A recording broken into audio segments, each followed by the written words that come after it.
When you were growing up, was there one place in Martineztown that you considered kind of a center, the center of gravity for the neighborhood? Absolutely, it shifted. The first time the center of gravity was down there at Santa Barbara Park, which was right below the church, or the community center, Martineztown Community Center. Then it shifted over the years, and this was where it ended up at, right here. If you look over to the left and you see the basketball courts, this is where it all went down, right here.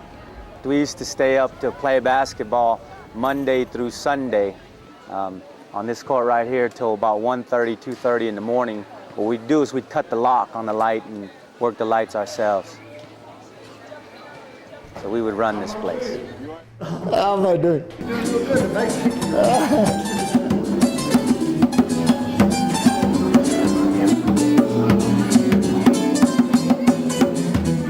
I'm a living product of it from my parents.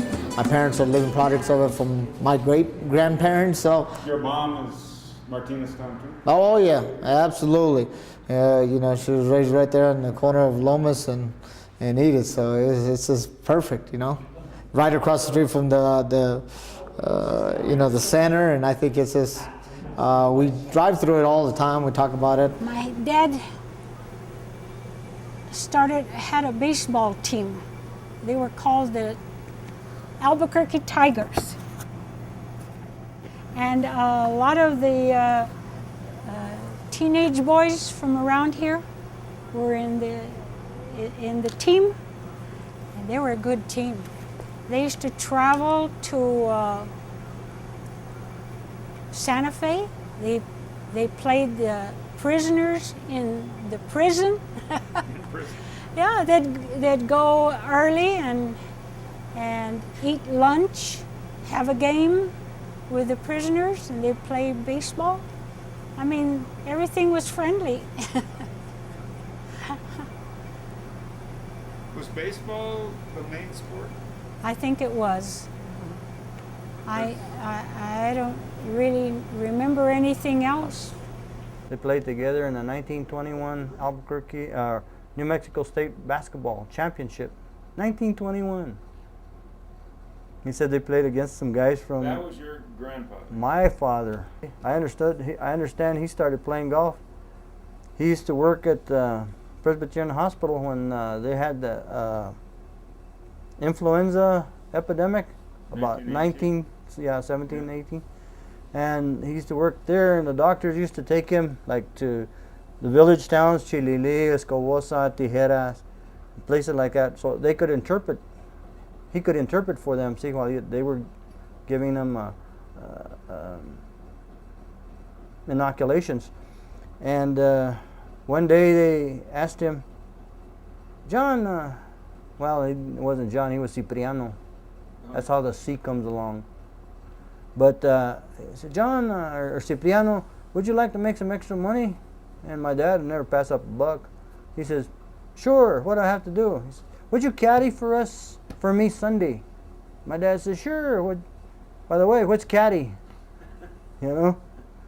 So he got interested in the game. He played golf till he was 82 years old. We had our own golf course. Oh, yeah. Yeah, we the men flattened out an area on top of the hills there, and they put oil on it. I remember we used to tee off from way down here. It must have been about 10,000 yards to get to the hole, you know. It seemed to me like it was a long way. It was a long way. I don't know, 600 yards, I don't know. But anyway, yeah, we had our own little golf course. A lot of people from here played golf. There's still a lot of good golfers from here, you know. Everybody played golf. We used to caddy up at the University North course. Santa Barbara, all those kids from Santa Barbara, they all caddied. In fact, we still have not a club, but we get together every Saturday, and there's 16 of us. There's more than that, but now they're dying off. The community center, we've never had a community center per se. The community center concept was started here in Martineztown and in Santa Barbara, mostly in Martineztown, by the Second Presbyterian Church with the help of John Manal. The church was real flexible with us. I mean, the Martineztown House Neighborly Service was real flexible. And I still feel kind of cheated at times because you know what? Martineztown is the only neighborhood in Albuquerque that does not have a gym. I mean, I remember asking for, everybody was always asking for a gym, and we never had one. A community center. All the other neighborhoods, they all got community center. Even today, we don't have a community center in Martineztown.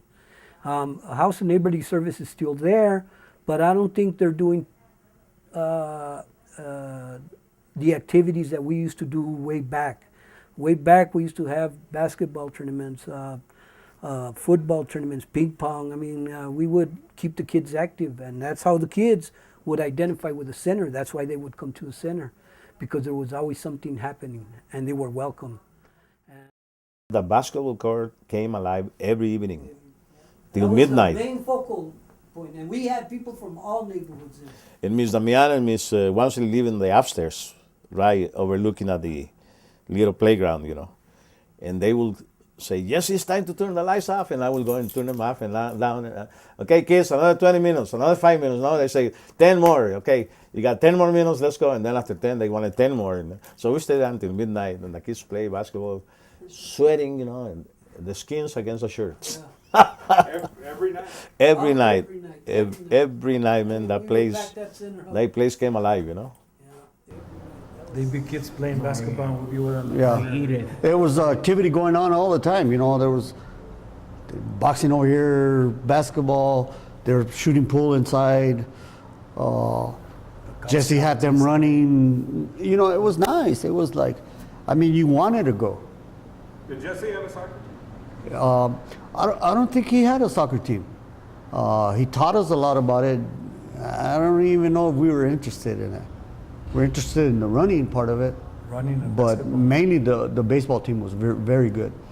Martineztown Roadrunners. I mean, in the neighborhood, there was always something happening. The parents knew the kids. They knew when they were doing bad, and they knew when they were doing wrong.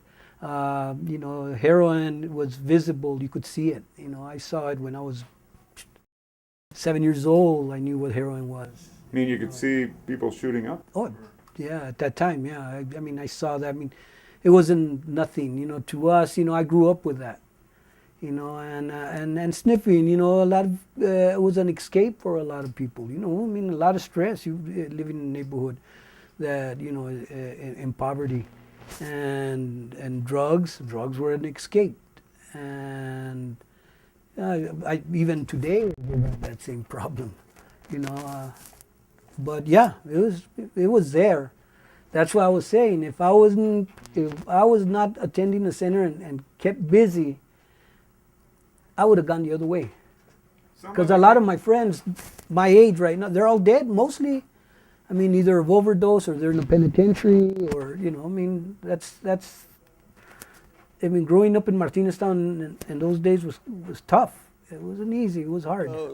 Basically, what saved me was from all that crap was, you know, they had a community center, Martineztown Community Center, and they started bringing in athletes from UNM, and the athletes would talk to us, telling us, "This ain't the way to go. You guys don't even know the world.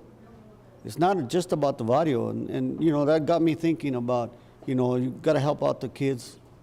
You know, some kids never come out of the barrio. They don't know the real world.